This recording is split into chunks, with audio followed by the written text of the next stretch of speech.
This is episode 21 of the 99 Forever podcast. I'm Eric Friesen, and joining me on the show tonight is a good friend of mine and the host of the Oilerslive podcast and the Heavy Hockey podcast, Michael Hebert. Michael, how's it going tonight, man? It is going really well. Yeah. You know, I was looking it up earlier. I've been a guest on your two podcasts a total of 9 times. So I think it's long overdue that you make your 99 Forever debut as well. Yeah, I'm happy to be here. I think it's been great having you on, and you were definitely right from the first season. You were one of my regular guests, and we've always had some fun shows, I think. Oh, absolutely. And you know, I was just curious when the last one we actually recorded was, and it was exactly 10 months ago tonight, January 12th. So Oh man. it's been this is probably the longest we've actually gone between recording an episode. Yeah, I'm not surprised, and for good reason, I guess. What was the? Do you remember the game, or did No, you? you had Ryan and I on.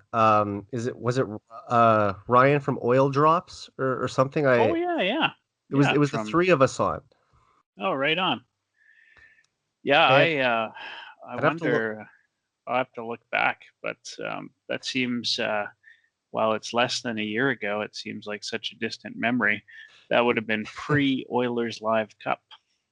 Yes, it was, and also pre-COVID everything. If only we could go back and tell ourselves 10 months ago what we were going to expect for the rest of 2020.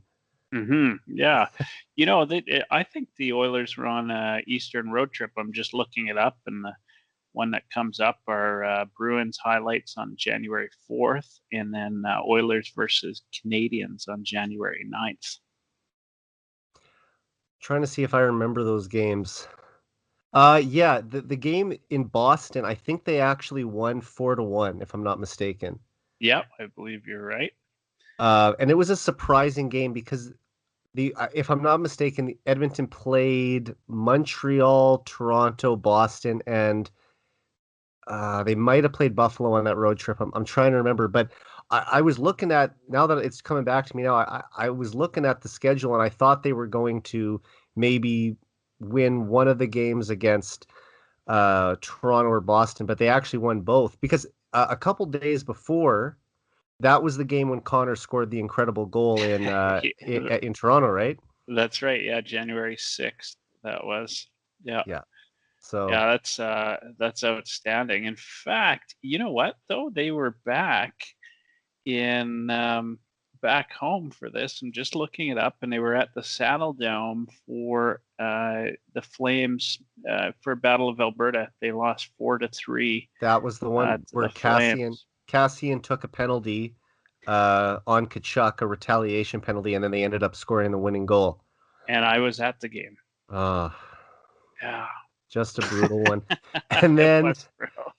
uh, but you know what? The Cassian and the Oilers got their revenge later that month with the decisive, I want to say 8-2 win in Calgary, and or maybe it was 8-3, as well as the Mike Smith fight, which was one of the highlights of the year. Even though it was against Cam Talbot, who I was a big fan of as well during his time in Edmonton. Yeah, absolutely.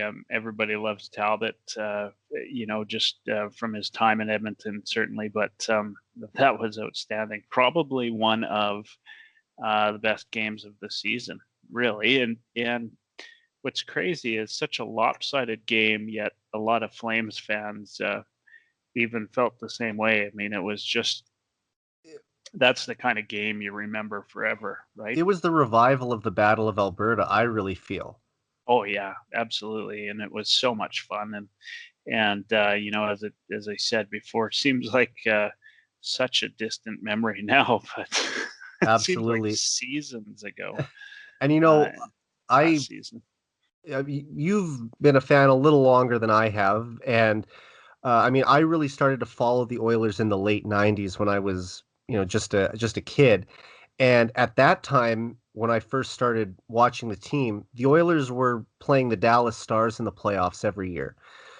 And this was also at a time when Calgary was on their 7 straight years of missing the postseason.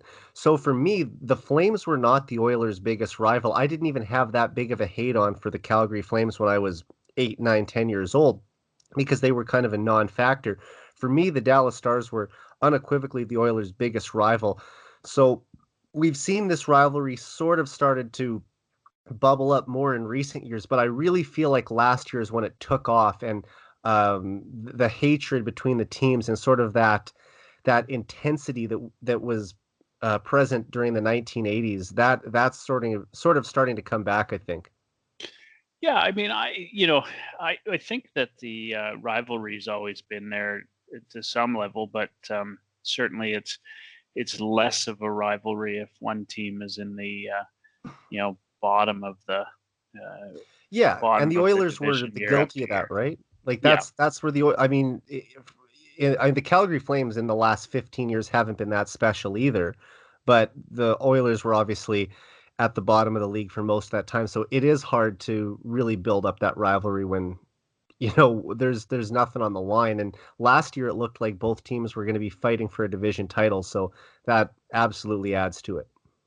well, and Flames fans are going to hate me for saying this if they don't hate me already, but uh, the reality is back then when the Flames were down like in the dumps, and this was prior to them like even going, I would say that they didn't reach their sort of fan revival until they went back to the Stanley Cup Yeah. Finals.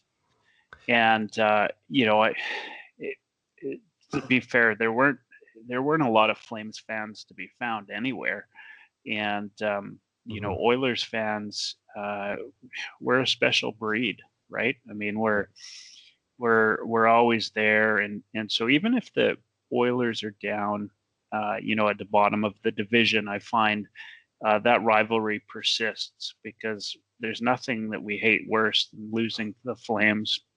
But No, at the time, certainly Dallas was a bigger threat. yeah, and you and I can both speak to this because we've both lived in Calgary before. I was only there for about 2.5 years on and off because of university. You lived there for, I believe, about a decade, right? Yep. And in that time that I was there, I know that Flames fans will probably say that I'm biased or I'm wrong on this, but I'll say that when the Flames are on a 5-game winning streak, I would see jerseys and red shirts all over campus. And when they were on a bit of a stinker, there would be no Flames gear to be seen. When it comes to Oilers fans, rain or shine, they are out there supporting their team. I mean, Oilers fans sold out Rexall Place for a decade during the worst era in franchise history. Yeah, there is beyond a shadow of a doubt the Oilers fans are, we're just fans. Maybe it's foolish. I don't know. I mean, to give a team that much, rope, if you will. But Flames fans are definitely fair weather fans, if they want to argue it or not. I mean, it's year after year. I Uh, mean, I lived there long enough to see it, and I think it's just, you get if you have the history that the Oilers do, you get kind of sucked in, and you just stuck, yeah. right? Like, what else are you gonna do? I mean, you've seen them win, Hmm. um, and I love it, but the Flames just most fans haven't, right? And exactly. And Yeah. I've mentioned this on an episode before, but have you ever seen the the ESPN documentary they did on Wayne Gretzky called King's Ransom? It was the first ever 30 for 30 back in 2009. Really? No, I haven't, Okay, and I so I'll recommend you have to watching watch it. it. Yep. It's fantastic. And they haven't done a lot of hockey ones over the years, obviously because uh, it's not a huge priority for ESPN, but I was surprised that that was the first 30 for 30 doc that ESPN ever made. And it's fantastic. I probably still go back and watch it about once a year. And there's a point in the documentary where Wayne Gretzky's on the driving range in Los Angeles. And it's present day. It was when it was filmed in whenever '08 or '09.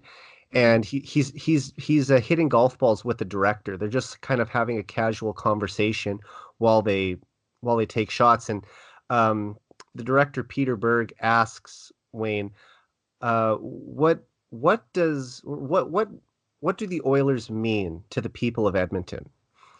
And Wayne says, I get asked this question a lot, and whenever someone from the United States wants me to explain what the Oilers really mean to the fans there, I always say this. When the Olympic Games are on, and for those 2 weeks, the Olympics are all anyone can talk about? That's what the Oilers are in Edmonton 12 months out of the year. Yeah. And I thought that he just put it so eloquently there, and to me, it's right on the point.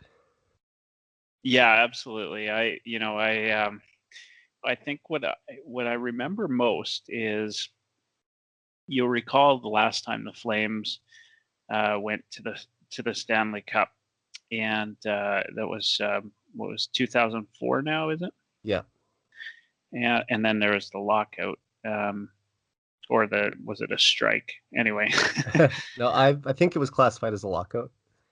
that was a lockout, and because the players wanted to play, right? The owners were the ones who that's refused right. to let Yeah, them play. Yeah. yeah. I mean, I've lost track now. So, but that I remember, I had I was living in Edmonton during both instances, both the Flames run and then the Oilers run. Okay. And early on in the playoffs, when the Flames went into the playoffs in 2004, and they were, his first round, I remember driving into Calgary, and you wouldn't even know that the playoffs were on, Really? right? And I remember thinking to myself, like, it's just crazy. This is the playoffs, and I didn't see a single person in a jersey. I didn't see anything.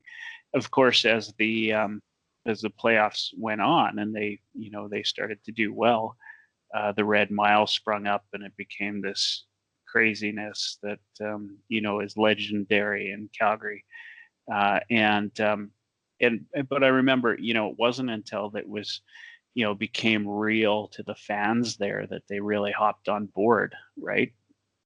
And then, I would guess that most of the jerseys that the fans owned, were bought that year. Yeah. And then, the following season after the lockout, the Oilers went ahead. I remember, like, game one of the playoffs, and I was living in Edmonton at the time. Game one, I went outside, and it was like a ghost town at puck drop, right? And and I remember, even in the first round, and at that time there wasn't, during the first round, it wasn't like there was a lot of hope that the Oilers were going to the finals. I mean, we were happy to have a playoff team, but when you walked outside in the first round, like, if you went after puck drop, it was a ghost town. If you went before puck drop, there were people on street corners, like, ringing bells and waving flags, and Mhm. there was a definite buzz in the air, and it was great. Well, I Yeah. mean, don't forget, 2 years before the Flames went to the Stanley Cup final, Jarome Iginla led the league in scoring. He scored 50 goals that season, and I have friends in Calgary who told me that really didn't make much of a ripple in the fan base. I mean, they were still out of the playoffs for another couple of years by that point. And even though Iginla had this great season, it really hadn't rejuvenated the fan base at that point. It really did take that cup run to get them back into it. And I mean, you look at the Oilers, their cup run in '06, uh, just as big, if not bigger, I think, than the Flames run. But it's not like they had lost fans over that time. There was that brief 4-year period in the mid '90s where they missed the playoffs, and maybe attendance was down at that time and fan interest was down a little bit. But basically, from '97 on, which is when I pretty much came on as a fan, uh, at that point when the Oilers returned to the playoffs with the now famous Todd Marchant goal, like fans were engaged from that point on, I would say. Oh yeah, absolutely. And in fairness, I mean, if you think about the Flames, they don't have the history that Edmonton had. No. For sure, they could have. Certainly, if the Oilers weren't in the way, they could have had that history. And the reality is they just don't. And even prior to that Cup run, there was 7 seasons that they didn't even qualify for the playoffs. Hmm. And then prior to that, they hadn't won they haven't won a playoff series uh, up until when they won the Stanley Cup, right? And Yeah. then even again now, I mean, they've only won one playoff series in how many years, or two playoff series, I guess. Well, think of it like this. Yeah, After their 89 Cup win, they didn't win another playoff series until 2004. yeah. And they won 3 that year, and then they didn't win one again until 2015. And then I don't know if you count the play-in series as a playoff series win or not this year. But those are the only ones in the last 30 years. Well, I'll tell you, if you're a Flames fan, you do, and if you're an Oilers fan, you don't, right? Right. And I don't want to get this into like a bashing of them, but the Oh, but reality, it's good. It's good to there see the are some rivalry good. back, though. Yeah, it is good, and there are some good Flames fans. I have Oh, in my I'm time in friends. Calgary, I made some good friends there, and I grew up knowing more Flames fans that I was close friends with in Saskatoon than Oilers fans. So oh, really? yeah. Although Interesting. I do think that the team that I see around Saskatoon the most for hats, toques, jackets, whatever you may be looking for, Oilers to me are still the most common team you see, and maybe that's just because my eye looks for it the most. But It's I no, you know what? It's definite. Like I can tell you, I happen to be as you know, I'm out in Halifax now, and I was looking for some hockey memorabilia on Kijiji today, and there was, if you just go to and search hockey on Kijiji in Halifax, you'll find a few different brands of or teams and Leafs, of course, but there's a lot of Oilers stuff here, right? So a lot of Oilers fans, and not just Gretzky stuff, but like modern day Oilers memorabilia. So I think that Oilers fans are everywhere. I know that there's a history in Halifax with the Nova Scotia Oilers and then the Cape Breton Oilers, but there are Oilers fans everywhere, and I've traveled around.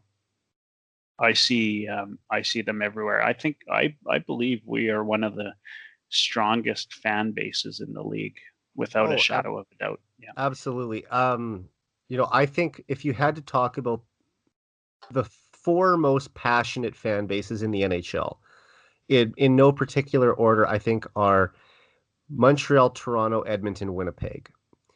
Yeah. And I would say that those are 4 fan bases that no matter what support their team unlike any other. Yeah, absolutely. Yeah. And I mean there's a couple that I might add in there that are pretty good, but certainly those four If we're are talking about the just kind Mount of. Rushmore, though, I would say those would be the 4. Yeah, yeah, I think that I can't argue with that. Where does Mount I mean, obviously I know Mount Rushmore, but last year that became a thing, right? Like this The whole what's Mount your Rushmore thing. yeah, the whole Mount Rushmore It thing. Was there? it's popped up everywhere. Like, and now I've seen on either Twitter or YouTube, it's popped up like, oh, every NFL team's Mount Rushmore. Or, Yeah, yeah. what's the individual sport Mount Rushmore? Like guys from tennis or golf or what have you. And I remember there was it was I think it was after the New England Patriots won their last Super Bowl. They were doing a segment. I want to say it was on ESPN, but it might have been on one of the other American networks. And they were talking about uh, the team sports Mount Rushmore. And some of the guys didn't have Gretzky on it. And I think that's just a factor of, well, they're used to covering basketball and football. So he might not come into their consciousness as much. Yeah. But if any team sport, Mount Rushmore has to include Wayne Gretzky. Oh, yeah, 100%. I mean, you know, and I don't know that. I think people start to realize now, but I'm not sure we fully appreciated just how athletic he was. You know, like the man was. He wasn't just a hockey genius, but he was an athlete, and he was phenomenal, right? Like he definitely, people still, I think, outside of hockey, they if they're not hockey fans, they still know who Gretzky is. Yeah. We lost Alex Trebek recently, but every now and Hmm. again, a hockey answer, I guess, if you will, comes up on Jeopardy, and everybody knows who Wayne Gretzky is. Well, he's the most statistically dominant athlete in history. Yeah. You can look at what Michael Jordan accomplished in basketball. You can look at what Babe Ruth accomplished in baseball. I mean, pick whoever you want for the NFL. I guess you could say Tom Brady, even though he doesn't have all the records yet. He is the Hmm. winningest, uh, at least in the playoffs, quarterback ever. So people kind of point to him as the greatest. But any of those guys don't come close to Wayne's accomplishment. The distance between himself and the next greatest player is so vast that you can look at Jordan compared to Kareem Abdul-Jabbar, Magic Johnson, Larry Bird, all these great players. You can say he's better than them, or even LeBron James more recently. You can say he's better than those guys, but he isn't that much better than Gretzky is better than, say, the next guy. Now, maybe someone like Mario Lemieux would have been closer to Wayne if he had played his full career healthy. Yeah, We don't know. absolutely. Like Yeah. he probably would have had over 2,000 points. He probably would have hit 1,000 goals. Um, but when you look at what Wayne did, no one's even close. I mean, Jaromir Jagr played, I believe, 23 NHL seasons, and Yeah. he's still 1,000 points behind Wayne Gretzky. Wayne only played 20 seasons. It just shows you, like, Jagr would need to play another 15 years at his prime scoring rate to even get close. Like that's how dominant Gretzky truly was in his prime. Oh yeah, and I know it was a different game, Oh, but absolutely. like I've really enjoyed, at the first part of when we were all, quarantining at home and staying at home, and we were watching old vintage hockey games. I love it. Uh, you know, like some of those games when you watched Gretzky, he just you think about the stick that he had to use and the skates that he played with and it's a Oh, lot it's like such a heavy stick. it's crazy and then you watch like um you watch how guys were like hanging off of him Yeah. uh and somehow he still managed to get away and somehow he still managed to get the puck and he just put it in the right spot and he just Yeah. he was outstanding, It and I would have loved to see him play in oh today's league with today's gear, and I well, just feel like he'd still be number one. he would. I think you could put him in a time machine and put him in any era and he would dominate. This is a guy who lived and breathed hockey. He wasn't just the greatest player ever, he was probably the hardest working player ever. And Glenn Sather, I believe, said that in the Boys on the Bus documentary back in 1987 as well. I mean, Wayne was so dedicated to his craft. And when you watch those old games from the 80s, there's a bunch of guys who don't belong on the same ice as him. He's just skating around them. Yeah, And yeah, people can talk about, oh, the goaltenders were terrible then or whatever, but okay, maybe the technique hadn't been developed. Grant Fuhr has said he didn't have his first goalie coach until he was in Buffalo, which I believe was in 93, 94. So yeah. It's crazy, we're isn't it? he went like the first 13 years of his career without a goalie coach. It's a different game today. You also have to remember the equipment that the goaltenders were wearing then was half as big and twice as heavy. Yeah, I know. So I that part always gets me. yeah, Yeah. I still, you look at him and guys like that, and like guys like, Connor McDavid, and that, and you watch them, and is, you've played the game of hockey, and I've played, and we've watched, and we can, to some extent, feel the moves of another player, and how to get around them, and that. But these guys go at a level that is at a speed of thought that's just out of this world, right? And Oh, yeah, uh, I mean, you just have to appreciate it, and understand that you know they were given a talent that only few people ever possess, and enjoy watching them.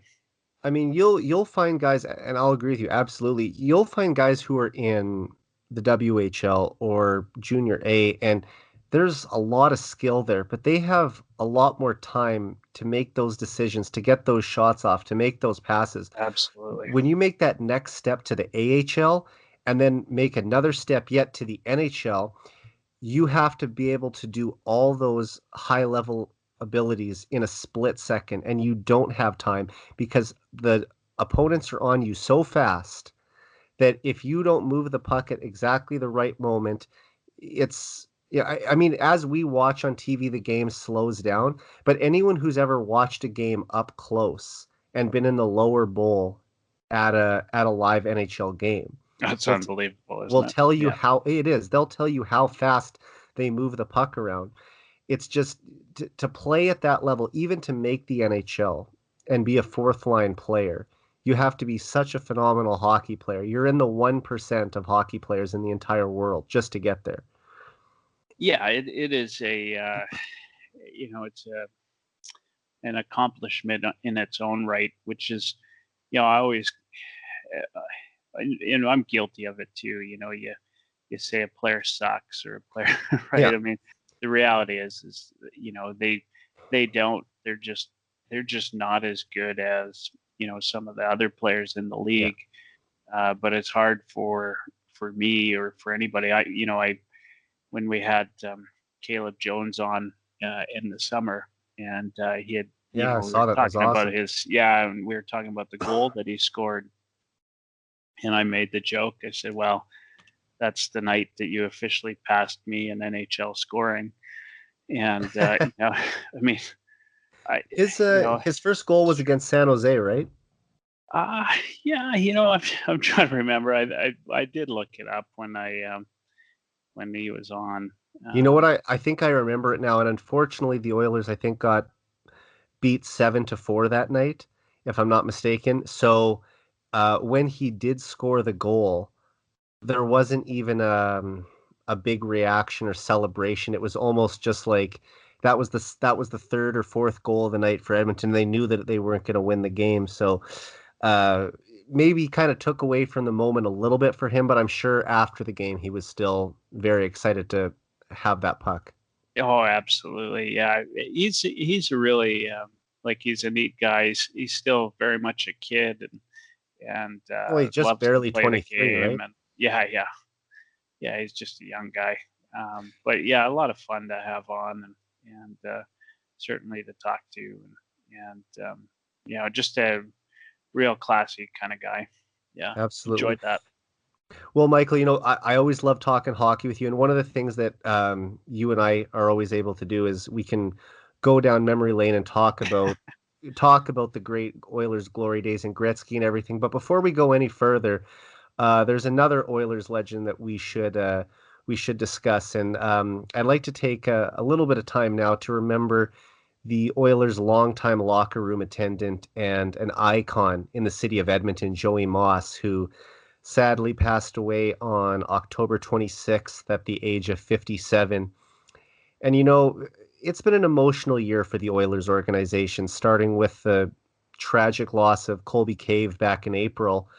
And then when I heard that Joey had passed away a couple weeks ago, it was like another gut punch. And I know I'm not alone in that feeling. But I loved that the following couple days after his passing turned into a celebration of life for Joey in oil country. And it was really heartwarming to see how many former Oilers players and staff members came out to share their favorite memories of Joey on Edmonton radio and on social media. Um, Michael, how are you going to remember Joey Moss? And how great was it to listen to all these Oilers legends talk about what he meant to the team and what he meant to them individually? Oh, geez, that was phenomenal. I mean, 2020 has been that year, right? And it seems, every day something or somebody new passes away. Yeah. And to be fair, not much of it really affects me too much, like some great music legends and that have passed away this year and that. And the reality to me is, while they might have meant something to me, I didn't know them, and so it's not like losing a family member or anything like that. But if you grew up in Edmonton, and I did, I'm in my 40s, and so I was a young kid, but I was old enough to know when the Oilers won the cup, and Joey Moss was always there. He was just everybody knew who he was. He was in commercials. He was, Joey Moss was just a part of the team. It was, it was a fact, and then you just kind of grew up, and you'd see him and see him at games, and probably what sort of solidified it, and everybody talks about it, is during that 2005 run is. Or 2006 rather, uh, watching him sing the anthem, right? At the, Oh, yeah. top of his lungs and, and, I mean, just remembering that and like that was, for fans and for me and for everybody, like that was the epitome of who he was, right? Like he didn't, there was, there are people who do things sort of with half their heart, and there are people that don't put any heart into it. And then there's Joey Moss, who, does use the hockey cliche, everything at 110%. And Yeah. for him, who, had Down syndrome like it was just a part of, it was just one of those things. Like you could be inspired uh, by this guy that not everybody accomplishes what he's able to accomplish, and he was an inspiration. I Oh, actually have a niece that has Down syndrome, okay. and so I know what he means to that community, and I'm just it was. There have been a couple of things that really hurt this year, and that was one of them. And when it comes down to greatest Oilers, in my mind, Joey Moss is one of them. And I sure hope, and I'm positive, they'll find a place for him in the Hall of Fame. Yeah. You know, he was, he was a part of the team. He wasn't on the ice, but even the Calgary Flames put out a statement, right? Like every team in the Yeah, that was a league did. classy move. Yeah. I was very happy to see that. And we don't often give Flames credit for much, but uh that is one of those rare moments where you can put the rivalry aside and just say that was a that was a very classy move by them uh to do that for Joey. And I know that the Oilers organization would do the exact same thing if the shoe was on the other foot. Oh, absolutely. And I think that's just the kind of the neat thing about it is, he was just, as I said, right? Like he was just at a different level, right? Yeah. And it's a sad loss, but at the same time, I'm a firm believer that if we keep the memory near and dear to us, Yeah. people live on, and he'll always live as a part of the Oilers organization. I'm not sure that he'll be forgotten anytime in the No, next 40 to 50 years. he will be remembered for generations to come, and Hmm. I think that he can be an inspiration for um, any kids with special needs or Down syndrome to follow their dreams and just chase whatever goals they have in life. It doesn't have to limit you to uh, to not have to do what you want to do in life. And you look at Joey between all his years with the Oilers and the Edmonton Football Club, formerly the Eskimos. He just he was a part of those teams, and I loved all the videos that players were sharing on It's Twitter unbelievable. of Yeah. him dancing or wrestling in the locker room and just always keeping the guys entertained, and would come and give them a pat on the back when when things were down. And other than Kevin Lowe, I believe that Joey was a part of the Oilers organization longer than anyone else. And Yeah. as I'm sure most fans know, Joey joined the team in 1984 after the first cup when he was recommended for the job by Wayne Gretzky, who was excuse me, who was dating Joey's sister Vicky at the time. And 36 years later, he was still a beloved member of the team. And I'm going to echo your thoughts. For me, my lasting memory of Joey will also be watching him just loudly, boisterously singing "Oh Canada" before every home game, especially during that 2006 Cup run. And I know the Oilers will give him a wonderful tribute when the NHL returns, and hopefully fans will be in the building to see it live. If they aren't able to have fans right from the start of the season, I wouldn't even mind them holding off until they can fill the building to do it properly. But we'll see what happens. And yeah, he was on, like I said, he was around for 4 of their 5 cups, and there was a couple achievements by Joey Moss that I just wanted to read off here that he deserves recognition for. So in 2003, he was presented with the NHL Alumni's Seventh Man Award, which goes to NHL members whose behind the scenes efforts make a difference in the lives of others. I can't think of anyone who deserves that more than Joey. Hmm. In 2007, he accepted the Mayor's Award from then Mayor Stephen Mandel in recognition of his commitment to the Oilers and for persons with disabilities. In 2012, he was recognized with a Queen Elizabeth II Diamond Jubilee Medal, which is a huge honor. And then in 2015, Joey was inducted into the Alberta Sports Hall of Fame to honor his contributions and dedications made to both the Oilers and Eskimos. So if that doesn't just speak to how big of a hero, a sports hero, might, like you said, might not have been on the ice, but a sports hero he was in the city of Edmonton. I don't know what does. And I've seen quite a few Oilers fans on Twitter suggest a few different ways the organization could honor Joey, such as renaming the Edmonton Community Arena where we held the Oilers Live Cup in his name. They could also rename 104th Avenue in front of Rogers Place after him, or even raising a banner with his name and maybe 36 on it for his years with the team alongside the other legends. How would you personally like to see the Oilers honor Joey? Yeah, I would look. I think he's as important to the organization as Wayne Gretzky himself. You know, Yeah, and I would love to see them.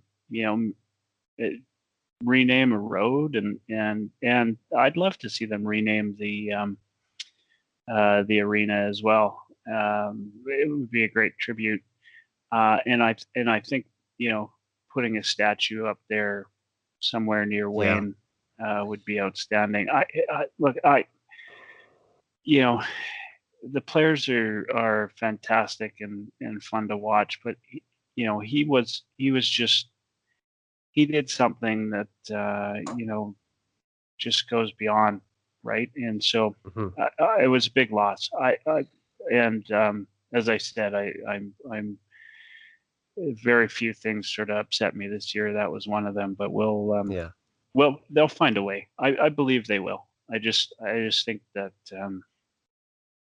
they'll find a way, and I'm not the least bit worried about it. It's especially with the way that everybody came out. Gagne's Oh yeah, that was wonderful. article, and yeah, they'll find a way. Yeah. Rest in peace, Joey Moss. Once an Oiler, always an Oiler. Absolutely. And we'll move on to some current hockey talk now. And Hmm. there's a there's obviously a lot of Oilers news going on. You have some exciting news of your own, though. You recently moved Oilerslive HQ out east. You talked about it a little earlier in the podcast. How has the move to Hamilton been going, or not Hamilton, Halifax been going? Yeah, yeah. You know what? It's I've told a lot of people that Halifax looks great through the picture window of my Airbnb as I sit here with my family, and we look out. We can't we can't go anywhere. We're isolated, and Right. we are for a few more days, but we're almost out. And so we can't come within 6 feet of anybody. We've had all of our groceries delivered, and the odd time some meals delivered, and that kind of thing. So I'm sure Halifax is great and wonderful. I've not been outside of our backyard here. But I've been around Halifax, though, to be fair, and I love the Um, city. But I'm looking forward to it. Obviously the isolation that they've been doing for incoming folks is paying off somewhat, as today was a day where they didn't have a single new case of COVID that's good. 19. So you know what, I'm happy to hear that. I'm happy to be following those rules to help Well, out. I know you've lived in several different places, Hmm. including here in Saskatoon. You've also lived in Edmonton and Calgary. W- and you travel quite a bit for work, I know. But when did you first experience Halifax, and what sort of inspired the move to go out east? Yeah, so it's funny because I'm Edmonton born and raised, and I love my city, my home city. I've got a tremendous amount of pride for the city, and love the people, I would if you've spent time around me, I will fight to the death about just how great a city it is. Um, Yeah, but I have always loved the coast. I spend a lot of time in Vancouver and Victoria, and in California, and I've always just been a fan of the water, and which is crazy yeah. for a prairie guy, but No, I'm you the know, same way. yeah, I love lakes. I love the ocean. If I was able to afford a beach house in San Diego, I would definitely spend a good portion of my winter there too. yeah, yeah, and that's exactly it, right? Like, I just I've always loved that, and for there was some time not that long ago we considered moving out this way, and it's no mystery that Atlantic Canada is doesn't have the same career opportunities that the rest of Canada has. But once we all ended up at home, in March, and we got to talking, and made a plan, a 3 to 5 year plan to move somewhere, either maybe Toronto or Halifax or wherever. And just as it turned out, there was an opportunity that made itself available to me, and it actually, it came with a little bit more money and Good for you. a little bit more everything, and so I took it, and what was a 3 to 5 year plan became more of like a 5 to 6 month plan, and you know what? I mean, you only live once, and I'm happy to take these opportunities, Yeah. and so certainly some good things have come out of the year, and lots of change, and we even here's something you may or may not know, but we're getting a dog. Oh, nice. Yeah, this I don't weekend. think I knew that. Yeah, we're getting a dog this weekend. A What kind little, of dog? it's a border collie Australian Shepherd cross. Okay. They call them border Aussies. Do you have a name uh, picked out, and is it after a Not yet, former no. Oiler? Oh, We'll okay. wait. Yeah. Yeah, I am lobbying the family for an Oiler name, but I may not win. I You win a may lot of well, battles. I you might might get not win this one. outvoted 2-1 there. Yeah, exactly. So, no, but I'm pretty excited about it, and should be. He's Oh, tremendously cute, and I'll post pictures, of course, on social media when he arrives and as he grows. But he's about 8 weeks old now, and blue merle is the color, which is kind of okay. like you'll have to look it up, but yeah, smart dogs, right? And so I'm Yeah. looking forward to it. Well, that's awesome, man. I love dogs too. I've always wanted to own a lab, Oh and yeah, if I buy a house in the next 5 years too, I'd love to get a chocolate lab or a golden lab, and well, I'll have to decide what Oiler's name. In my head, I've kind of gone back and forth of what I would name. I like the name of Gretz or Mess, but I might get something a little more creative than just a nickname for one of those guys. So we'll see. But uh, you've talked about your own history as an Oilers fan over the years, and I've listened to your podcast right from almost the start, I think. Like I started listening to it in February 2018, and I think you had just started it a little before that. yep. And it's always been good hearing some of your memories and your stories as an Oiler fan, and that's one thing I always love doing with my guests too, is kind of discussing that. And I'm sure there's a decent amount of crossover between the listeners who listen to the Heavy Hockey podcast and who listen to my podcast as well. But I'd like to hear some of yours that maybe I don't know if you've talked about or not, but just what are some of your earliest memories of watching or cheering for the Oilers? Yeah. So if you, as you've listened, you know that I wasn't always an Oilers fan. I was Right. born and raised in Edmonton, but I was a Habs fan. Mm-hmm.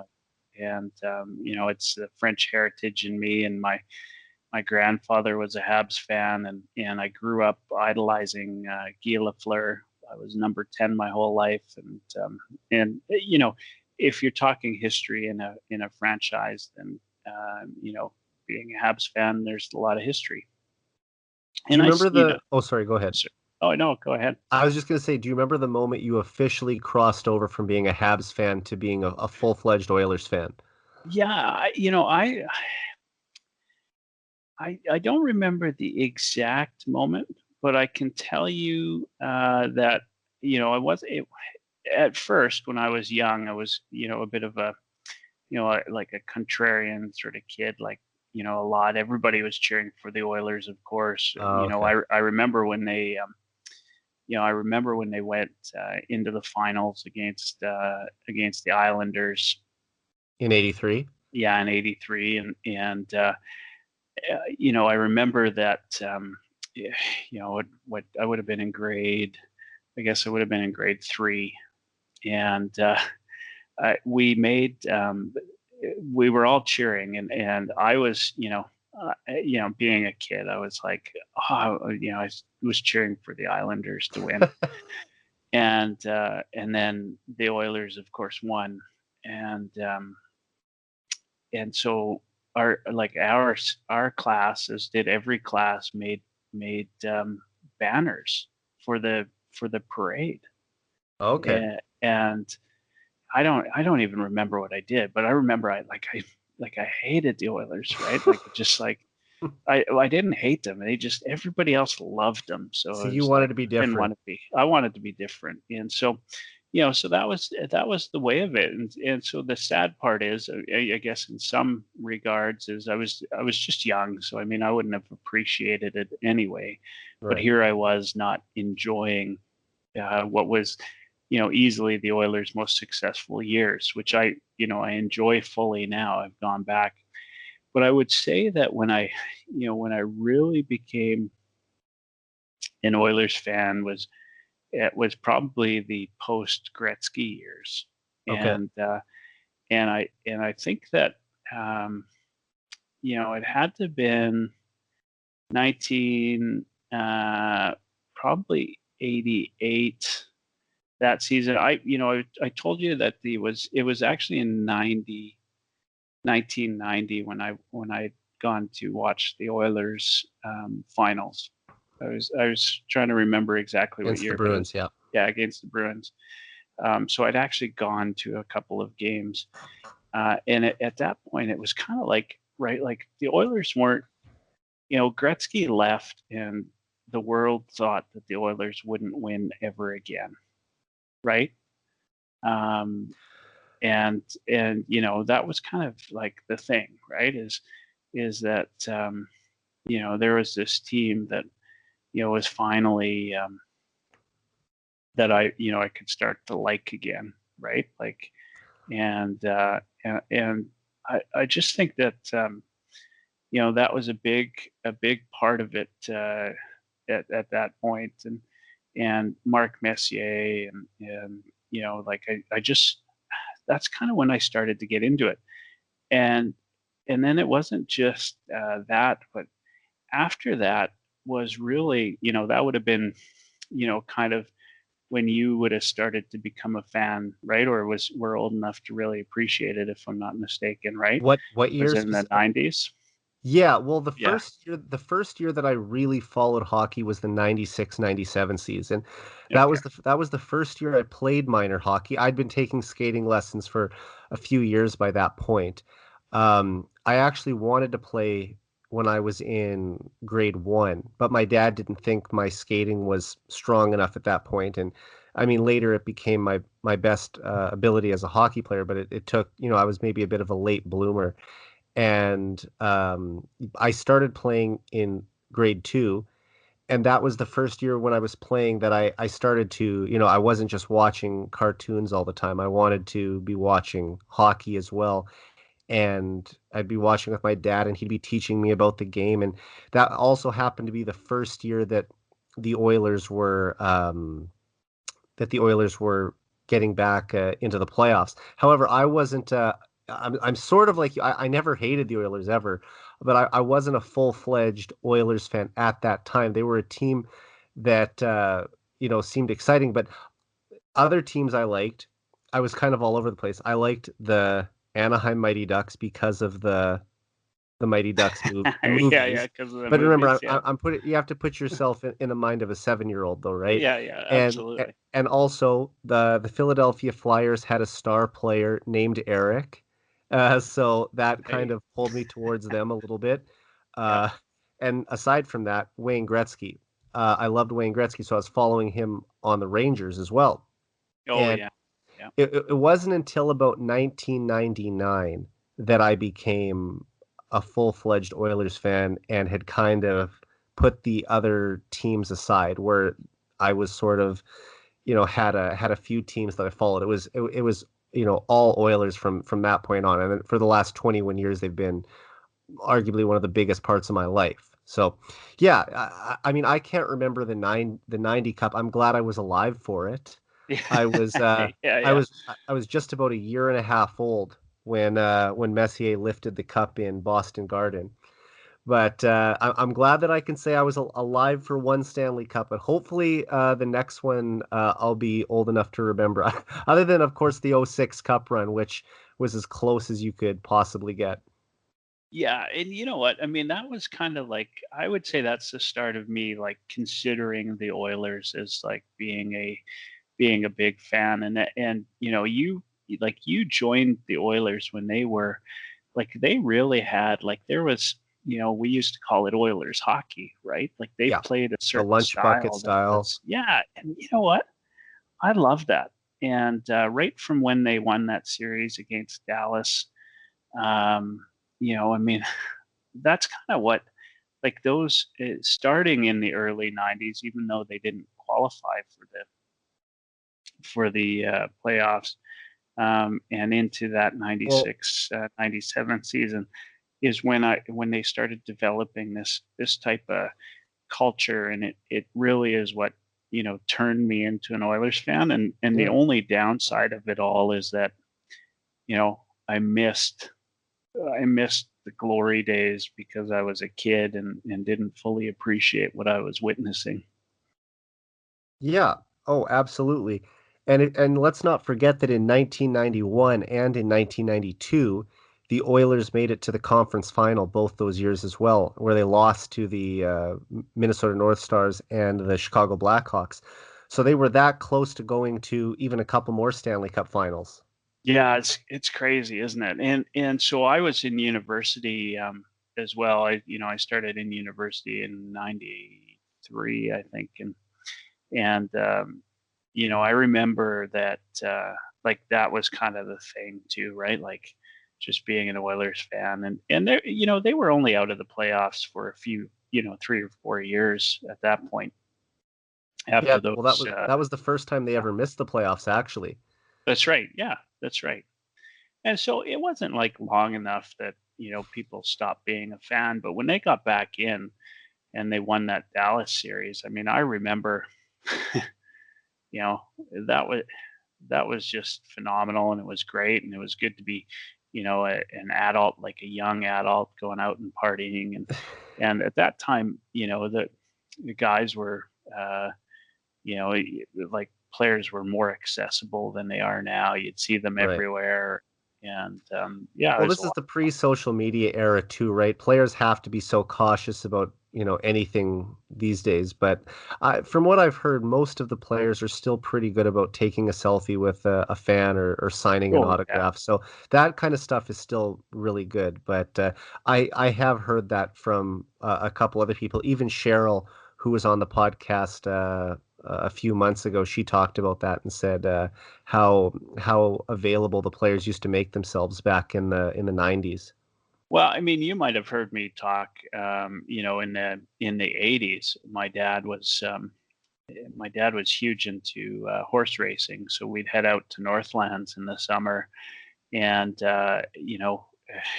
when you were at the horse track, you'd see the Oilers up in the box and the Stanley Cup leaning against the box window. That's Uh, awesome. it was kind of like it wasn't unusual. My dad, I think I've told this story a million times. Like he'd come home, he'd be sitting at David's lounge, which some older people would remember, and he'd end up sitting, right next to Gretzky. And a Wow. couple of times he brought home a pack of matches, which they used to give at the bar back then. But he brought home a pack of matches with Gretzky's signature, and that was pretty darn cool. Do you still have it? I do not. I mean, Oh, it it's just one of those things, right? it's there, right? Like you It can was see there. those guys anywhere. Now you gotta, if you don't win the lottery to see Connor McDavid, you kind of gotta get lucky, right? Yeah, Yeah. pretty much. And just last couple things I'll ask you. I think I remember you discussing this with Lars on an episode, maybe even over a year ago, that you actually attended a game during the 1988 Stanley Cup final, I believe it was. Yeah, no, it was the '91, and It was 90. yeah, yeah, and actually, I'd gone to two games. Because I Yeah, that's what I wanted to make sure because I know you had said 90, but I was like, did he go to one in 88 as well? So I was just making sure that I had that right. yeah, yeah. No, it was '90, and I mean, it was kind of neat, right? Like I was working for my dad, and my dad was a fruit vendor, so like side of the road selling fruit. And I'd go and I'd work for him in the summer, or in that time of year. I guess it wasn't quite summer, but close enough. And on my way home, I'd have to go on to the LRT, and I'd have this like wad of cash from the day.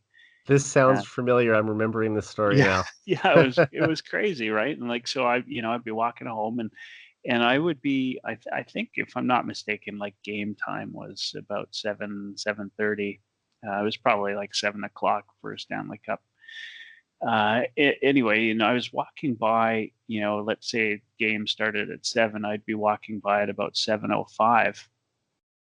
And both times, Not that many fans. They're kind of the stragglers in, and the first time, this guy says, "Hey, buddy, you want to buy a ticket?" I'm like, like how much? And he sold it to me for less than face value.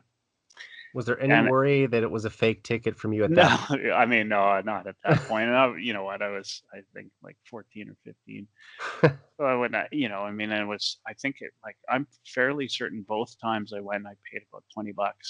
Oh, And wow. so I took, I had all this cash. I took $20 and I, bought the ticket and I went inside and of course we didn't have cell phones back then. So I called my dad during the first period, during the intermission On a from a payphone. payphone to say the first time I called him up and I said, Dad, I'm sorry, but I used $20 to buy a ticket to the Stanley Cup Finals. And he's like, I would have been pissed off at you if you'd come home, right? Yeah, And so he picked me up and then the same thing basically happened in the next game that I was walking by and so I went to two games and sat by myself. But okay. the very first game I remember getting up to the seat and I'm like, I turned to the guy next to me. I was so excited. I'm like, you wouldn't believe it, but I just bought this ticket for, I think it was $20. And he looks at me and says, yeah, I sold that to you. Oh, he said he was the guy that, so he had one extra ticket beside him.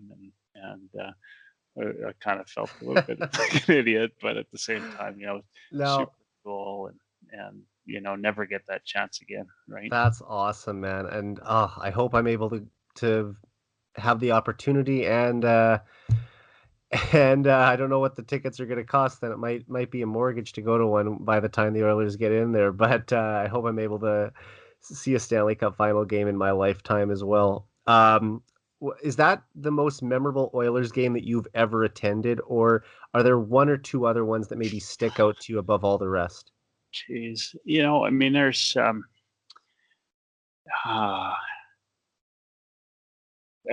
there's a lot. There's nothing that really like no games that stick out any more than any others. I've been to, playoff games over the years. One of the games that I really enjoyed was when Mark Messier and Wayne Gretzky both came back as Rangers. Okay, in Uh, 96, 97. yeah, and I was at that game, and it was one of the first games in my life that I ever paid more. Like I went to the game, and I was willing to pay whatever amount Whatever I the could cost find. was. And when you get off the LRT, there was this guy in the Sun Ice jacket with the long hair, who everybody knew well was always scalping tickets. I think Right. he was out of tickets, and I ended up walking around and finding a pair of tickets, and I sat in the lower bowl of the Coliseum, and that was pretty exciting. And I remember watching Messier come down the off wing and do his patented snapshot there. Yeah. And I can't remember if he scored or not, but I mean, it was larger than life at the time, and so I always remember that game. It just kind of cool to see those guys. I remember as a kid going down to the games like with my dad, and where I mean, yeah, we talked about how great Oilers fans were, but yeah, when you'd go to like a Kings game, and the Kings sucked back then, you could just walk down to the glass and watch the game from there. And as a 7 or 8 year old, and I don't remember exactly what the scores were, but I feel like the Oilers would win like 14-2 against like LA, or Detroit was awful You're at that not too time. far off on some of Yeah. those scores. They hit double digits quite a few times in Oh, those days. yeah. And I remember guys like Minnesota was awful too, but I remember watching Dino Ciccarelli and Marcel Dion and those guys, and just being a kid, and how cool it was. And then I remember, which you don't get now, but you get the Oilers, the program, the game day program, which you used to have to pay for. And Right. then midway through the second or third period, they'd announce, there'd be go to page 22, and they'd announce a number and you'd win something. I just remember those things, and it was, Nice. it seemed quite magical. Well, I'll tell you what, one of the awesome things about hockeyreference.com is that they have basically every game in the last 50 years at least documented in there. And I think I was able to just quickly search up the game that you're talking about here. And I think it was November 21st, 1996. The Oilers defeated the New York Rangers 3-2. And Mark Messier actually did score a goal in that game. No points for Gretzky. Doug Waite also scored that game, and Miroslav Shatan of all players Yeah. ended up getting the winning goal, assisted by Rem Murray and Brian Marchment. So there you Or, go. yeah. Okay. So yeah, I do remember. Like I just remember Messi. I mean, he might have scored on that on the off wing. You know what? I'll go back and I'll look at the replay, but um, you know, I still remember like just watching him skate down that that wing and that shot and Messier was something else. Really enjoyed watching him. I mean, Gretzky was Yeah, obviously very cool too, but and there was just that's at that time something larger than life about Messier. Yeah, and that's kind of the last thing I wanted to ask you before we move on to the Oilers' off-season moves. But who is your favorite Oilers player of all time? Is it automatic that it's Wayne Gretzky? I mean, obviously, Gretzky is my hero. The podcast we're on right now is named after him. But Yeah. what for you is Gretzky number one, or is it? Do you have to kind of go a little deeper into the list of Oilers lore to find out who that would be for you?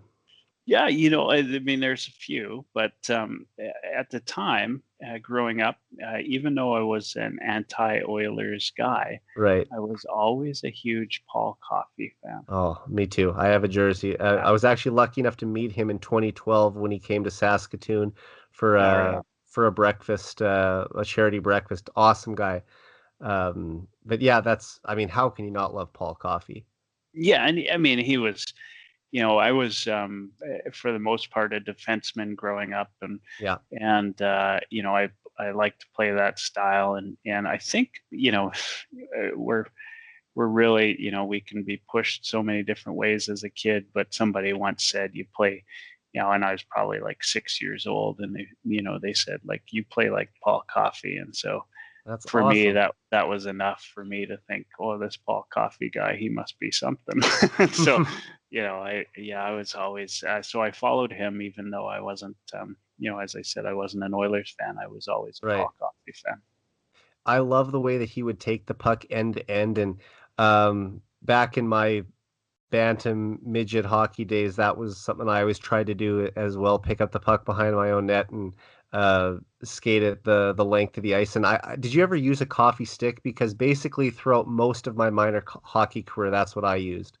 Yeah, no, I definitely did. Yeah, I mean, I was as I love that blade. swayed by all those things as anybody was. So if it had his name on it, I was definitely buying it. Well, look, I mean, I was always a pretty skinny kid, so I didn't necessarily have the arm strength to roof the puck, and I always felt, I felt like that extra curve that you got on a coffee stick gave me a little bit more of an ability to elevate the puck, and I credit Paul Coffey for a bunch of goals that I scored because I don't know if I don't know if I would have scored them with any other stick than that banana curve. Oh yeah, no, yeah. You know what I find fascinating is we were talking about watching those old Oilers games. Um, watching him skate, like he was. I mean, I don't think I realized it, but he was fast. He was faster than I even remember. Like Oh, he yeah. he would just He's fly. right up there. He's right up there with McDavid and Pavel Bure as one of the greatest skaters in NHL history. And Wayne Gretzky in the in his he did a DVD back in 2003 called Ultimate Gretzky. I remember because I got it for Christmas that year when I was in grade 9, and it kind of just goes through his whole career. It's like a 2 hour 2 DVD set, and he talked about all the players he played with as well. And I think he said Paul Coffey was not only the best passer he ever played with, or best long passer, but he might be the best stretch passer in NHL history. Mm-hmm. And to get a guy now like some of the guys we're going to talk about here, including the first player I want to talk to you about in going into our offseason moves, it kind of transitions nicely. He might be a player who's going to do a quite a bit of stretch passing to the Oilers players this year as well. So let's take this time to move on to free agency. I want to get a thought from you on each of the Oilers' new players, and since it ties in so nicely, why don't we start with the biggest one, and that's Tyson Barrie. Uh, and despite having limited cap space to work with, I think Ken Holland did a pretty good job in getting Barrie for just $3.75 million on a 1-year deal. What did you think about the signing, and where do you think Barrie fits into the lineup? Yeah, I mean, this to me was huge, and if anybody says otherwise, it's based in jealousy, right? I think that what surprised me actually is all of the write-ups on Barry after the signing that suggested that his was like this uh, terrible year in Toronto, and he had 39 points, right? Like, I In a mean, shortened season as well. yeah, yeah, 70 games, and I mean, look, if you had asked anybody for a sub $4 million 39-point player, and you were saying that you're betting on him, I mean, I'd tell you you're out to lunch, and that's exactly how I feel. I think that like for a team that already had the best power play in the league,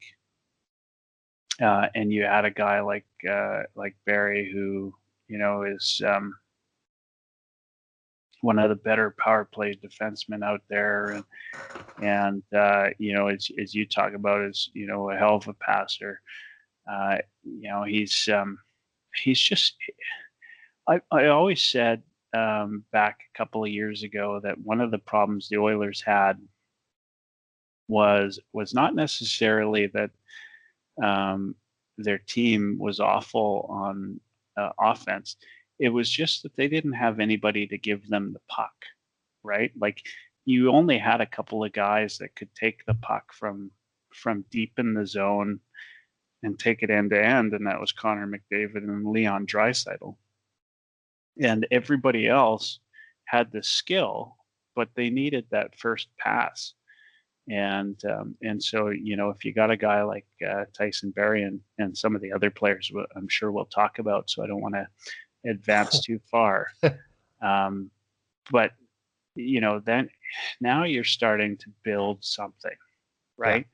Yeah. And I'd be roasted for saying this, but defense is not everything when it comes to defensemen. A lot of times in my mind, I mean, the big thing is the best defense is how well can you get the puck out of the zone. It's not how well can you keep it out of your net.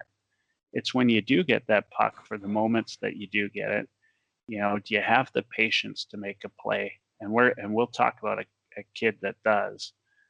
But certainly, having another guy like Tyson Barrie back there, especially when there's big question marks on where Clefbaum sits.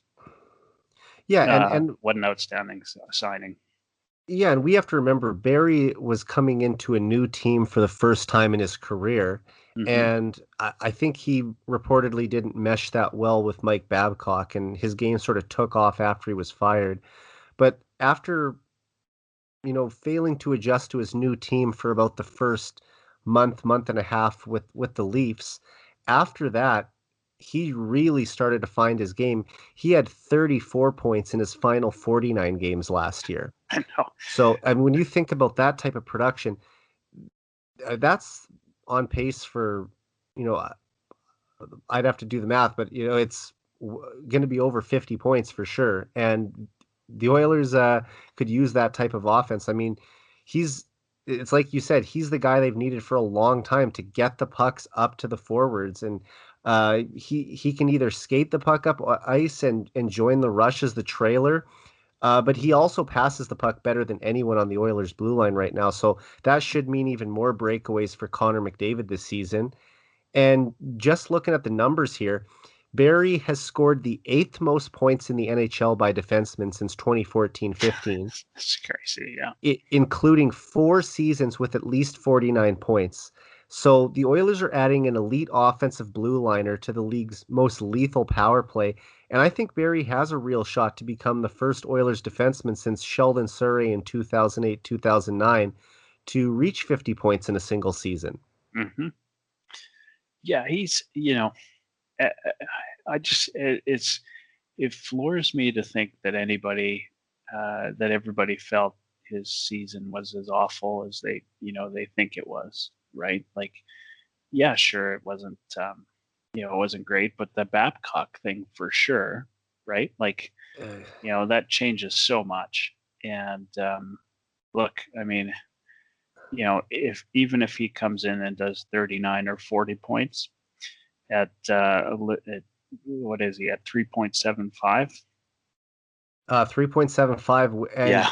to think that I believe Vancouver and Anaheim both reportedly offered him $6 million on a 1-year deal, and he turned that down, including like the Canucks from his home province, to come play for the Oilers.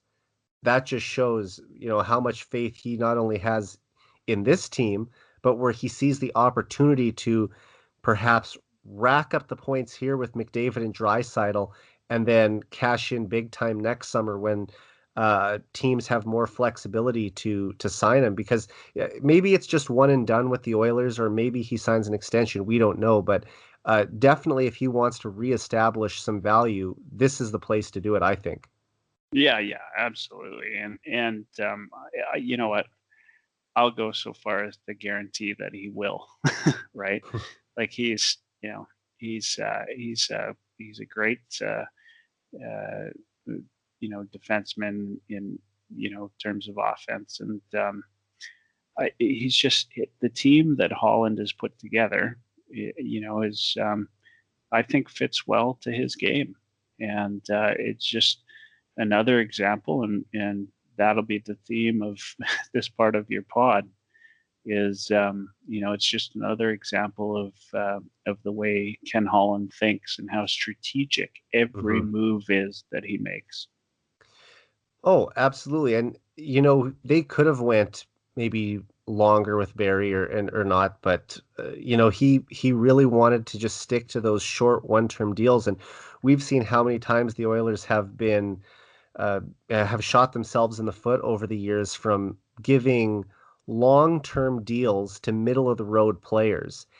And when you bet on guys who were in their 30s to either play as well as they have when they were in their prime or reach a new level, that's really hard to do, especially when they're not superstars. And Barry, like we said, one of the top 10 defensemen in scoring over the last 6 seasons.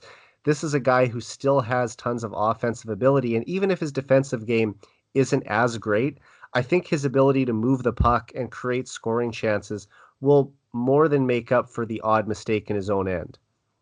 Yeah, 100%. And as I said, like I just think that when you look at that, like if you're getting the puck out of your end, Yeah. that's the best defense you could possibly want. And Tyson Barrie brings that to the team, and we're still sort of fighting our way out of a couple of contracts, and to kind of pick him up in a year where you've got some question marks around whether Clefbaum will start or whether he'll even play again, right?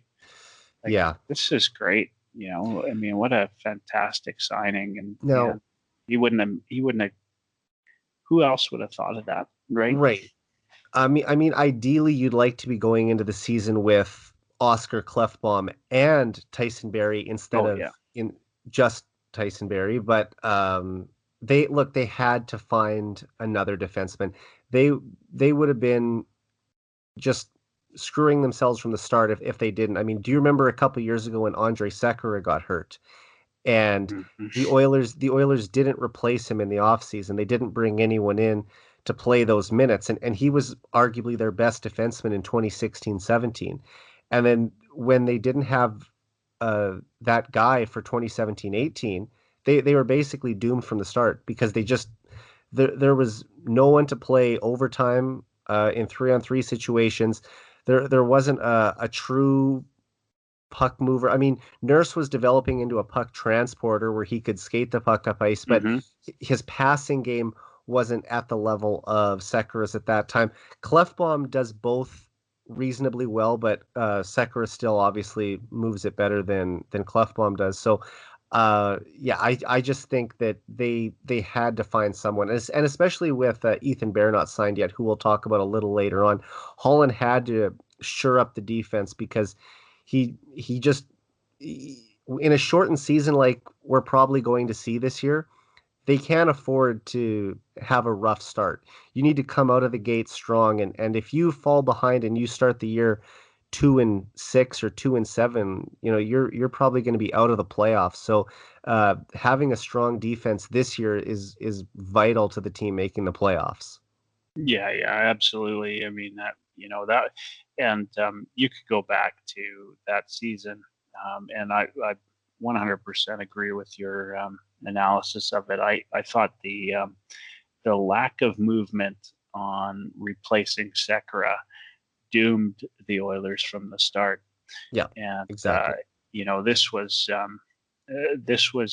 a learning from past mistakes. They weren't the same. They weren't Ken Holland's mistakes, but it was it was good to see. And there's so many.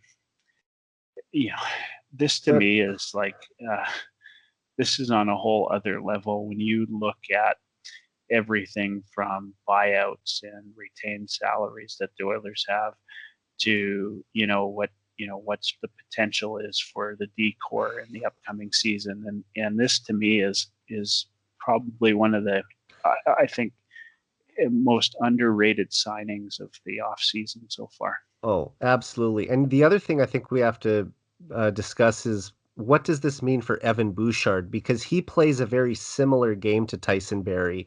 And the hope is that Evan Bouchard is going to eventually develop into that type of defenseman in the next few years, a guy who's routinely putting up 50 to 60 points, anchoring the power play with Draisaitl and McDavid. And his skating has definitely improved too. He's not as good of Hmm. a skater as Tyson Berry, but he might be just as good of a passer. We'll see how his career progresses. And obviously, I've been tracking him over in Europe a little bit, and Yeah.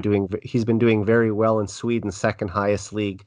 But yeah, do you think that this pushes his development back a year? Will he be staying in Sweden, maybe coming over and just spending most of the year in the AHL unless someone gets hurt? What do you see for Evan Bouchard because of the Barry signing? Yeah, I mean, I think he's a 6 or 7 guy. I think we'll see him a lot more with the Oilers, depending on how the season is. I my gut tells me they're going to try to keep him up as much as possible. But he's not going to be a Yeah. regular. Well, it's, Uh, yeah, and the way that I look at it though is like I watch Bouchard as well, and I've watched him, over in Europe, and he's still in between, in my mhm. opinion. Like he's the kind of guy that's, he's approaching that point of being way too good for the AHL, Yeah, and like you watch that goal that he had the other night where he, skated around the net and then went out front and you know, pops into the slot and lets one rip, past the goalie. Uh, there's no way in a million years that goal happens in the NHL, right? Um, but that there's only a few guys that can do that at a pro level, right? And he's one of them. And so he's just too good for that league. And when he just needs some development and some time, and maybe much like in baseball where you got a guy who's kind of protecting somebody lower on the batting order. Maybe that's what Tyson Barrie provides to Bouchard. Yeah, absolutely. And we might see expanded playoff or sorry, I was going to say we should see expanded rosters this season, just like they did in the playoffs, Mm-hmm. just as a result of COVID. Because let's be honest, it's likely that some players are going to get it at some point throughout the season. Mm-hmm. It's happened in Major League Baseball. It's happened in the NFL. The NHL and NBA obviously both played in a bubble for their playoffs, but they haven't actually had a regular season during the pandemic as the other two leagues have. So they're going to need extra players. But honestly, man, if Evan Bouchard's going to be the seventh defenseman, I would rather he just spend the year in the AHL because he is the Oilers' either top prospect or second top prospect right behind Philip Broberg. And they can't afford to have a 21-year-old sitting in the press box for most of the season. I think he needs to be playing as much as possible. So if he's just on the cusp, I would much rather have a guy like William Lagesson fill that role. And I'll say, you know what, Bouchard, you go back to Bakersfield or wherever the Oilers AHL team is going to be located this season and say, play top pairing minutes there, play the power play, and continue your development, because I don't think that that is good for his development at all to be playing every fourth game and just eating popcorn in the press box most of the time. Yeah, agreed. I mean, it is hard for any player to get better if they're not playing minutes. And Bouchard would be no different. The Uh, other thing is someone's going to get yeah, hurt, right? Like yeah, at, absolutely. at some point, someone's going to get banged up. Barry might miss a few games. Adam Larson might miss a few games. Ethan Bear, we knock on wood and hope that they're all going to be healthy. But the reality is that you rarely go through an NHL season where your defense is entirely intact. So I think Evan Bouchard will play NHL games this year. I don't know if I see him as a top six guy for the whole thing now that Barry's come in. Prior to the signing of Barry, I thought that he was really going to push for third pairing minutes, especially with Matt Benning going to the Nashville Predators. Yeah, I thought he was going to slot right into that position, but now I think this also gives him a little more time. It's not a rush to the NHL, and I'm sure Holland is fine with that too. His philosophy ever since he was in Detroit is to almost let the players be overripe. And you talked about it where he's almost too good for the minor leagues.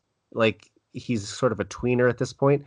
But I think Holland is actually fine with that for an extra year.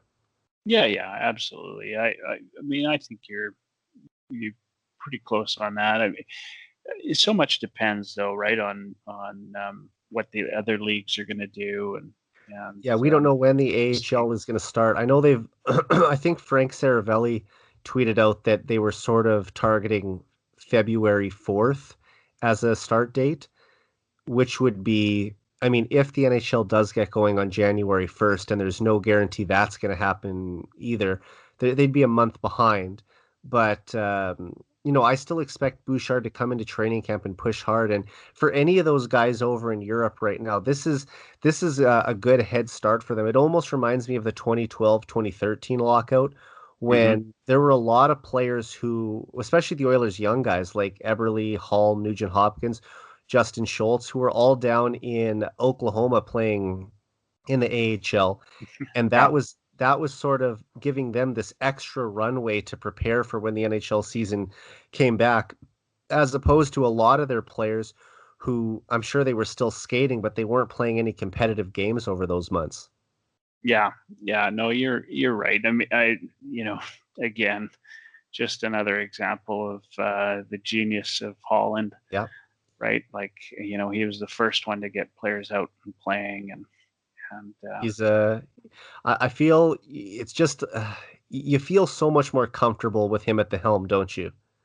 I, what floors me, and is look, when I remember I had Low Tide on the Yes. podcast, and he'd heard some some rumors about who was going to be the next GM. This was before they had announced Holland, and I'm not sure if he knew it was him or not, but he Right. didn't want to say at the time. But I knew Holland's name had been put out there, and there was a lot of people that were upset about the age of Ken Holland, and No, it and doesn't bother me. yeah, I mean, I'll tell you what. I He, mean, this guy is he is so shrewd, and you can say what you want, but where's Cheka today, yeah, right? you know, what? How is Dubas doing? he's Really, right? 64. He's Yeah, not. It's not like the game is so far past him by. I mean, this is when Steve Yzerman came into Detroit, he was essentially pushed out of his job. They said, "Well, you're going to stay on as the vice president of hockey operations, but Steve Yzerman's going to be the one, handling the day-to-day duties and making the final decisions."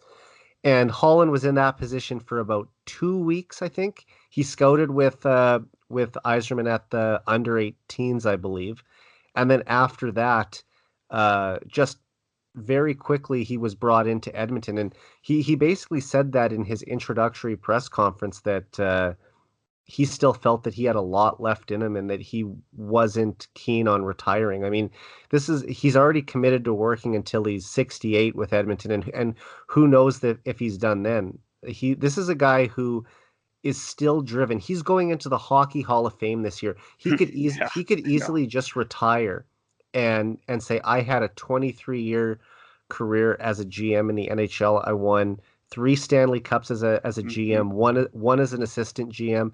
My place in history is set, but he still has that burning desire to win, and that's the guy I want running the Edmonton Oilers. Yeah, you're so right, and he just I just can't say it enough. He's just so shrewd. He just does the right things. He doesn't do anything that's brash. He makes the right moves when he's going to make them, and sometimes the right moves for him have been just not making the wrong moves. You Hmm. know, and I think and we'll get to this, but if we're talking about goaltending, which we've got to talk about Markstrom, right? Absolutely. Uh, The Oilers don't get Tyson Barrie if they sign Jacob Markstrom. they not only that, but what the Oilers, although they were in the mix, I mean to be fair, but they he had a number in his head, and he stuck with it, and he knew what it all meant.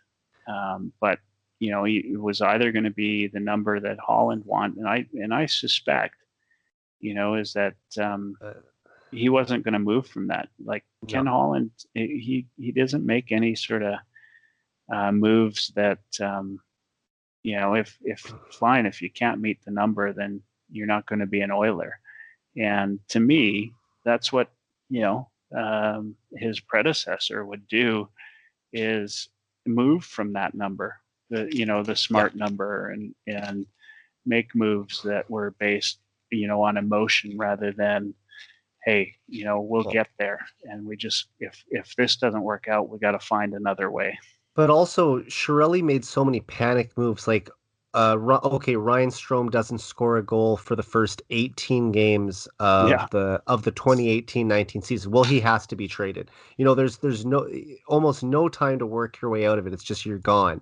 Ken Holland is so much more patient, and he takes his time, looks at the scenarios, and he doesn't just send a player out the door it's because they asked for it. I mean, we'll get to Jesse Puljujarvi in a bit, hmm but I mean, I think that if Shirelli was still in charge, he would have traded Puljujarvi for a second round pick over a year ago. Meanwhile, Holland just lets him go to Europe. He knows that he can't send Puljujarvi to the minors anymore, so they He's like, well, it's either NHL or Europe, and go back to Europe, reestablish your game. I'm not trading you unless I get uh, a value that I think is good for you. And that's the experience of a guy like Holland who's been around the league for so many years. He didn't just send a guy, like I said, packing only because he asked for it. Holland isn't like that. He doesn't just trade a guy because they want to get traded. Yeah, absolutely. I mean, Pugliarvi is just one example, right? I mean, that was, and that's a great example. I mean, he sat on that, Yeah. and how many people were questioned, his motivation and everything, and thought, how stupid it was. But at the end of the day, you've got a guy now that's back in the Oilers fold for a couple of seasons. A guy that was top scorer in the league, right, in his league, and he's back for 1.1 with the Oilers, which is Yeah. a hair above what an entry level contract would be.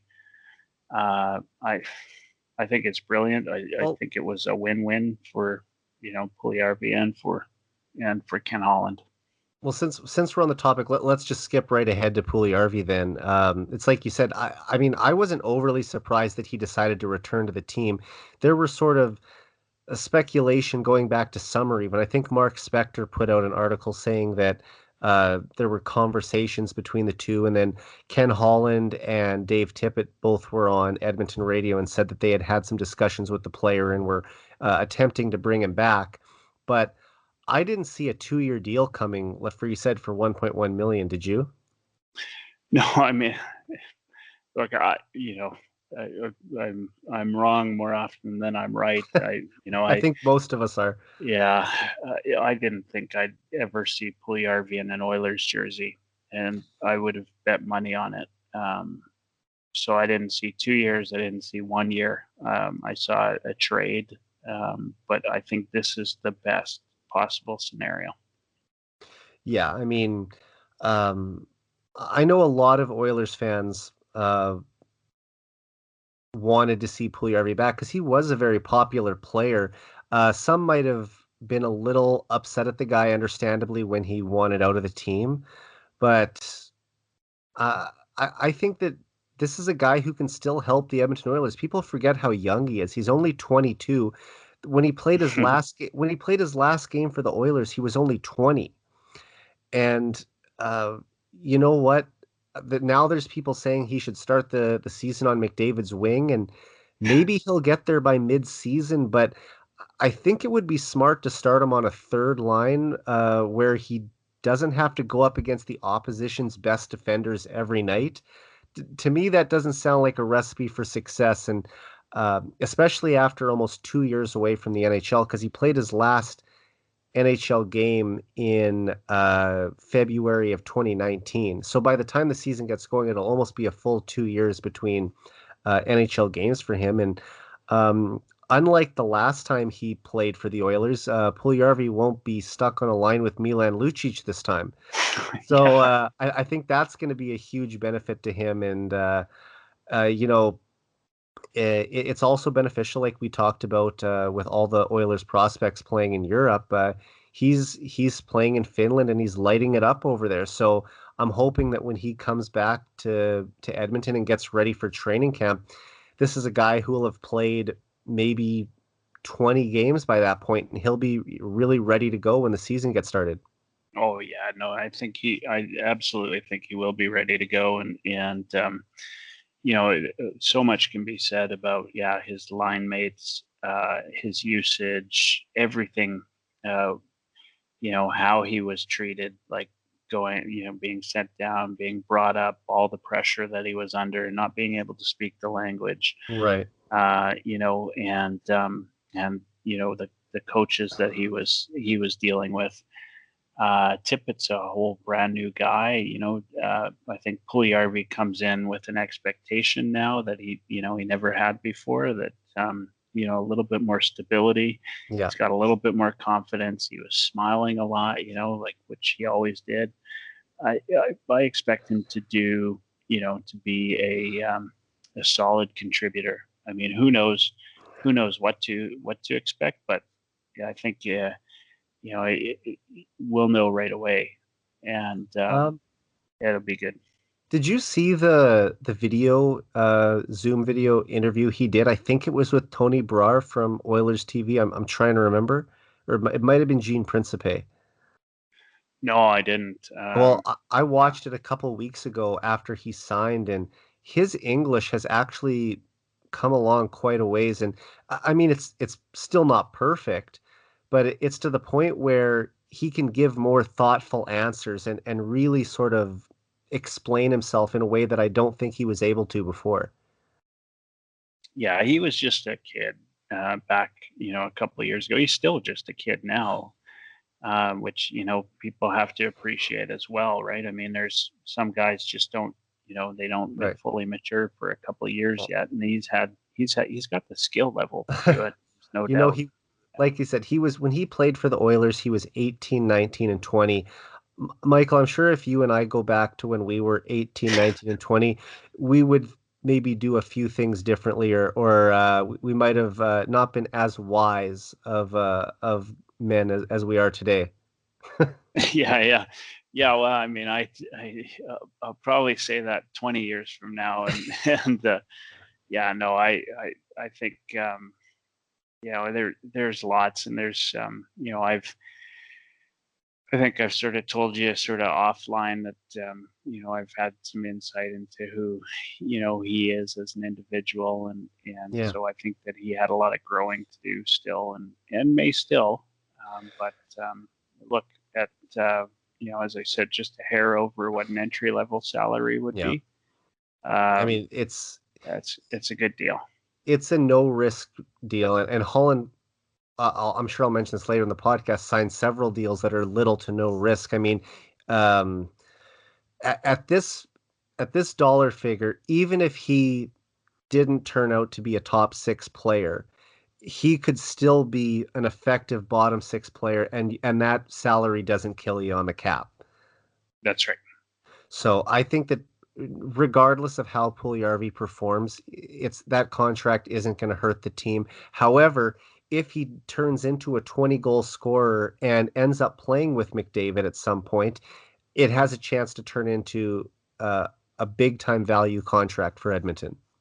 Yeah, absolutely. And and then you've got that extra season there as well to negotiate something if you see something you like, or to get some dollars out of them, or some a good trade, or something. But yeah, this is perfect in my mind. And you know what? You also sign a guy like Puljujarvi, and you know that, let's say he has a terrible season.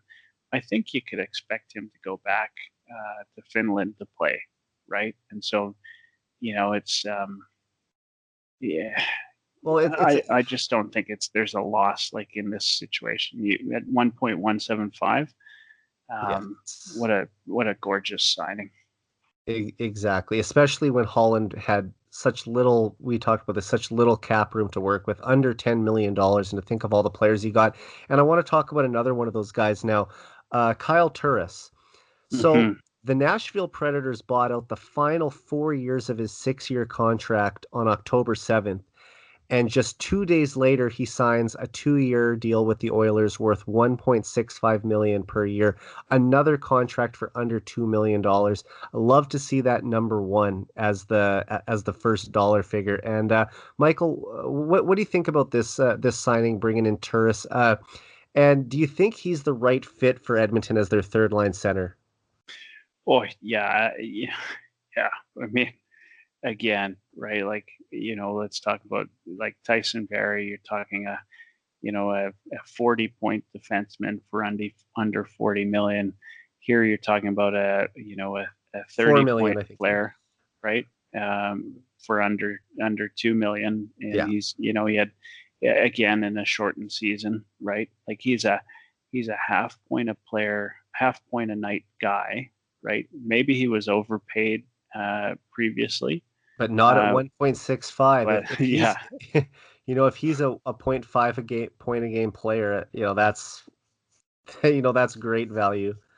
yeah, and that's what it boils down to, right? And let's talk about Chiarelli's worst signing is in Milan Lucic.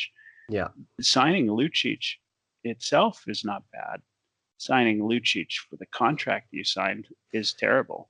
Yeah, Yeah, if he was making 1.5 million when he was on Edmonton, you could be like, okay, he chips in a few points here and there, and he brings some size and physicality. Okay, he's a bit slow, but at that price tag, he's not that bad on the fourth line. But it's when he's making $6 million a year with a full no movement clause. That's when that's the exactly. kind of contract that can set a team back for years. And even though the Oilers were able to eventually move that out, which I think Holland should have won the GM of the Year award just for trading that contract. Uh, Getting Milan Lucic off the books, they still have James Neal, and he was productive last year he scored 19 goals in 55 games and missed a lot of time because of an injured foot, but he actually looked pretty good in the playoffs.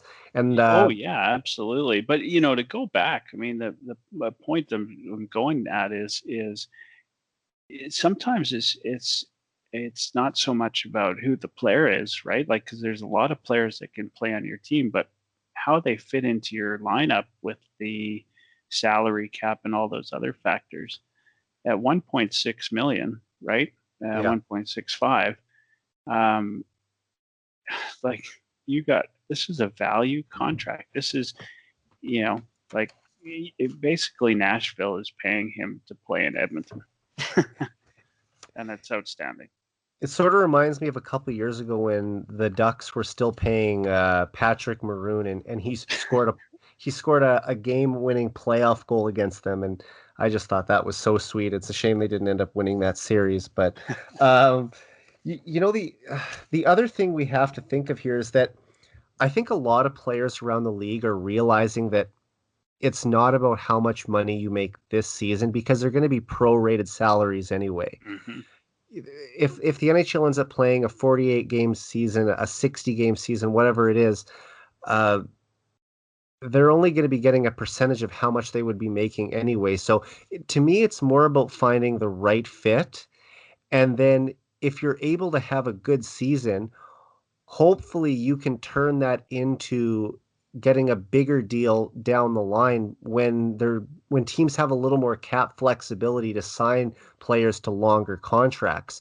So maybe the Oilers, if there is any silver lining to the pandemic this year, and for Holland losing a couple a second round picks in a trade for Athanasiou back in February, which I still would have done at the time.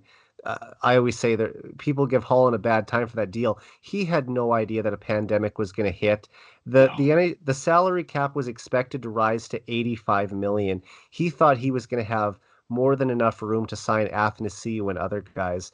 So I feel like the universe has kind of worked its way out where it's kind of made up for it in a way where he's now had a couple guys come in on really cheap deals, and that's sort of made up for losing Athanasiou and losing the picks.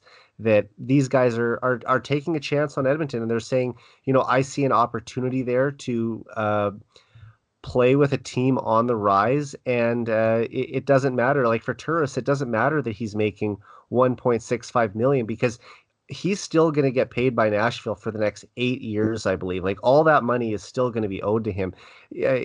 He's just getting a second paycheck from Edmonton now. Absolutely. Yeah. I mean, it's I look at this and then it's a good time to talk about Cahoon and Yeah. some of these other signings that Holland was able to do, and he's able to round out that top nine by adding in what $4 million in salary, plus getting Ennis at another good deal. Oh, yeah. I mean, Yeah, look, Tyler Ennis. another guy. I mean, I think he's got very underrated skills and a veteran guy. I mean, Tyler Ennis and Jesse Puljujarvi, they will very likely be playing on the wings with Kyle Turris this season. So Ken Holland was basically able to bring in a whole new third line in the offseason. And to think that all three of those guys are making a combined, it would be like, Yeah, it's it's just a hair on. 3.8. Yeah, Yeah, I under was gonna 4 say just million. a hair under 4 million.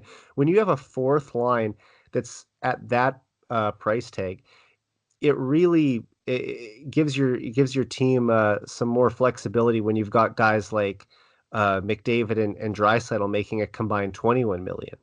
Yeah, it is like when you put it in those figures, it's unbelievable. And I Uh, like that third line. Oh, sorry, go ahead.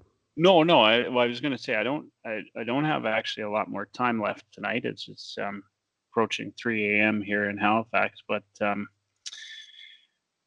thought maybe we could chat a little bit about maybe some of the other more glaring things that Ken Holland may or may not have done, and then if you and I get a chance to get back on Yep. another pod, I'd be happy to do that. No, Yeah, there's only one yeah, more player I wanted to get your thoughts on before we wrap up here, and I appreciate you sticking with me tonight. I know it's a late one out there, yeah. but yeah, I mean, my last thought on Turris is that I know people will say maybe he's not uh, the guy you want playing the most difficult minutes in the defensive zone starts as your third line center, but I really think that Holland envisions having more of a attacking third line who will take some of the offensive pressure off the Oilers' top guns and maybe leave the fourth line to handle a lot of the defensive duty. Yeah, I mean, the Oilers, if they're, I actually think the Oilers are wildly underrated for the type of team that they had at the end of last year. Yeah, It's like how anybody could think that their season was a failure after it's coming back from a long layoff to play a, a play-in playoffs against a team that really is suited to play a team like Edmonton, even though they weren't a playoff team. right. I mean, there's just nothing about that was normal and Yeah, shortened series. And then Tippett's choice let's to play Smith off the start. I mean, to me, that's a couple of misplays in the shortened series. well And the Oilers are out of the playoffs. It's not a failure of the season. This look. team was good, and they're underrated. Absolutely. They played their last game on what, March 13th, March 12th, I Hmm. think, somewhere around there. And then they didn't play again until August 1st. So that's a long time. And now it's been even a few more months since they were eliminated from the playoffs. So there's uh I mean that playoff series is what's most fresh in people's mind, especially people who don't follow the Oilers as closely as we do. So when you think about it, they finished 12th in the entire NHL last season in terms of points percentage. So this is a team that was approaching top 10 in the NHL. And when you look back to how the season ended, it was a disaster as the fifth seed losing to the 12th seed in the playoffs. So that's people's lasting memory of the 2019-20 season for the Oilers. But we have to remember that all the progress made between October and March doesn't get wiped out because of one bad 4 game I know. series in Yeah, August. exactly. That's all I'll say about that. But the last guy I want to talk about tonight, and once again, thanks for hanging in there with me. I know it's a late one out there in Halifax, but I want to get your thoughts on Dominic Cahoon. He's a childhood friend of Leon Draisaitl and teammate with the German national team. Basically, another no risk 1 year deal worth 975,000, under $1 million. What do you like about Cahoon? And is it an automatic that he starts the season on Draisaitl's wing? Yeah, I mean, that's kind of what everybody's hinting at. Um, you know, I there's always that thought, right? Like, is it, are you playing pairs or are you playing the full line when it comes to creating a line? Our best buddy there, Sean SPR, Yeah. he's big on the duos, right? Like, so you'd have, McDavid and who, I don't know, maybe McDavid and Nugent Hopkins, and then Draisaitl and Well, Yamamoto, I, right? I mean, if you look at how well Connor and Nuge played in the playoffs last year, I know people didn't like seeing the Draisaitl, Nugent Hopkins, Yamamoto line broken up, but man, Nugent Hopkins and Connor McDavid, those guys have been playing together back from 2017-18 at the tail end of that season. So those are two very talented players who have some chemistry. I don't mind those guys together at all. Yeah, and that, that's exactly it, right? Like, if you go that way and then you add in the fact that Draisaitl has some chemistry with Cahoon from when they were kids, and you hope maybe they pick up on that. Then it, what, look at $1 million, right? Or just south of $1 million. Oh, Again, you got a guy who was a 30-point player for under $1 million. yeah. And the one thing, the big question mark is, why has he been, flipped around the league as much Uh, as he has, right? And I was and wondering that yeah, too. But you know what? It almost seemed like he was always included in package trades. I don't think it was like he was getting moved because of any issues. It sounds like there's no attitude problems there or anything by all accounts. I mean, Draisaitl wouldn't go and vouch for this guy if there was any issues. To me, it just more seems like he was. I mean, this is his fourth team in 3 years, right? So there's going to be those questions, but I think it was just a circumstance where he was getting moved around. well, and hey, so I mean, maybe it was something. Who knows? But the reality is now he's at a place where he's got a good Well, friend, right? And exactly. so it's a whole different story. And so um, you know, let's I mean, if we're wrapping it up, I Yeah, just we're have just to say, like, like, this is another thing, just another bow on the Ken Holland sort of strategy that yeah. I how he's pulled it off. I'm not 100% sure. Maybe he's got pictures on some of these guys, but he seems to have done a really good job of just finding the right people at the right Oh, price, because he didn't have a lot of money to spend, no, but he seemed very, to very find a way little. to do it. He's been a magician this offseason, and I think this has the chance to be the steal of the offseason for Edmonton. And there's no way Buffalo should have let him go, but after signing Taylor Hall for $8 million, I just think the Sabres couldn't afford to risk his price tag rising through salary arbitration. And the Oilers were just the benefactors that they're lucky they get a 25-year-old winger who's averaged 40 points per 82 games the last 2 years. I mean, that's great value for under $1 million a year. That's probably been the word of the podcast is value. Every guy we've talked about is coming at a value deal. There's been no 3-year deals, 4-year deals. Puljujarvi's the longest at a 2-year deal. Everyone else, Ennis, uh, Turris, going back to Barry, all these guys, all cheap 1-year deals based on what they give. And, if Cahoon ends up playing with Draisaitl, that's great too. I think they'll do that at some point.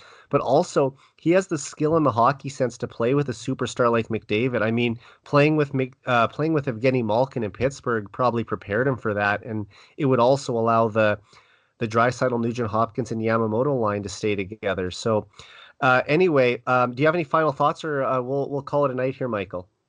Yeah, I mean, that's been the thing, is value, and it's reminiscent of a team that won some Stanley Cups on a bunch of value players.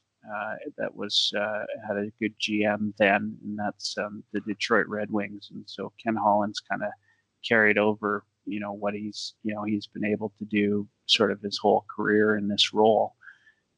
If I had to say anything, and the only reason he doesn't get an A+ is on the goaltending front.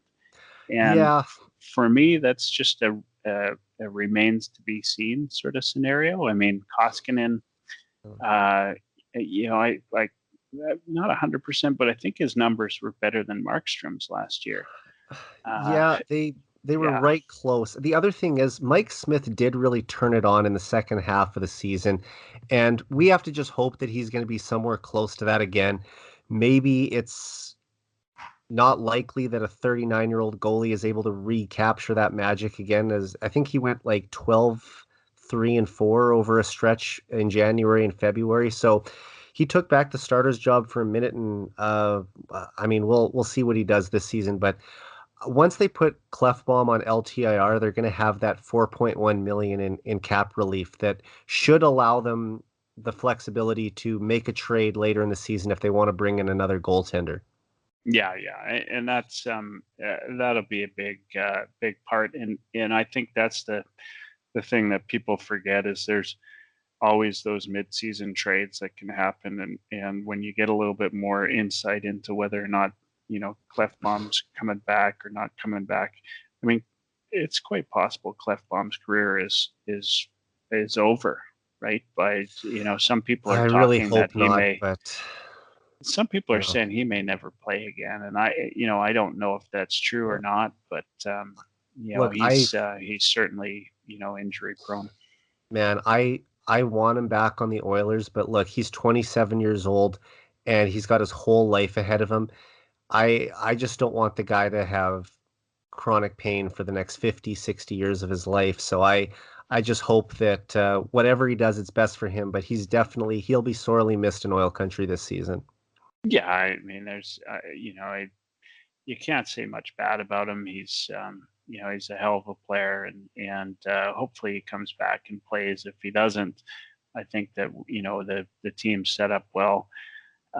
Still lots to talk about when it comes to the Yeah. Oilers in terms of what's next, but I love where they're going. I love how it's headed. I like the fact that after this season, there's some more salary off the books. I think another free up another 2.5 from Sekera's buyout and Pouliot's buyout, and so they've got a little bit of extra money there, and they're not tied into any long-term contracts that they don't want to be tied into outside of James Neal, and and the Cassian contract. I mean, you can debate all you want, but that's not the It is worst. it is Yeah, what it is. That was also, I mean, you maybe Holland didn't need to sign him mid-season, but like I said, I have a hard time giving the guy slack on it or a hard time on anything because like everything he's done so far this offseason, it looks pretty good to me. And Chris once again, Russell. Chris Russell, who was only signed basically. I mean, they need him. Let's be honest, they need him now with Yeah, Clefbaum out, but it provides them some cover for the expansion draft. They, exactly. they need to have a guy with the minimum amount of games played to cover when, like, I don't think Seattle's going to take him, but just to meet the minimum, signing Russell basically ensures that they can keep Caleb Jones, is how I put things. Yeah, I mean that's again just another really great move, Yeah. so I sound like a Ken Holland fanboy today, and You know what? I It's hard am. not to be. Yeah, He's only been with the organization for about a year and a half, and hasn't made too many mistakes thus far. And I think that he's only going to continue to build this team going forward. I've liked his draft picks too, even though there's been I mean the depth picks especially, but even though both of his first round picks, there might have been some pushback by the fan base. When we fast forward a year after the Broberg pick, I think everyone's in love with the kid. So it looks like that pick might pay out dividends very soon. well, and he hasn't done anything that handcuffs this team No. going forward, right? So lots definitely lots of room to move, and I love what he's done, and when he does retire, I think the Oilers will at least have a number of solid years with some And playoffs behind them, and hopefully a cup. I was going to say, hopefully he has a fifth cup to round out that one for each finger on his hand. So, well, listen, Michael, I want to thank you again so much for joining me on the show tonight. Look, it's always awesome talking hockey with you, and it's been a blast having my podcast on the Oilers Live channel for the past 14 months. And hopefully you'll be back on the show when the NHL season starts, so we'll have some actual games to talk about again. Oh, I would love that. So much more to talk about too. All Canadian division, a whole bunch of different things. Looking forward to it, and I'll have you back on the Heavy Hockey Pod as well. That's awesome. So everyone, please go check the Heavy Hockey Podcast out. It's one of my favorite ones to listen to, and we'll sign off for tonight. So thanks again, Mike. Yeah, thank you, Eric. All right, so for Michael Hebert, I'm Eric Friesen. This has been the 99 Forever Podcast. We're out.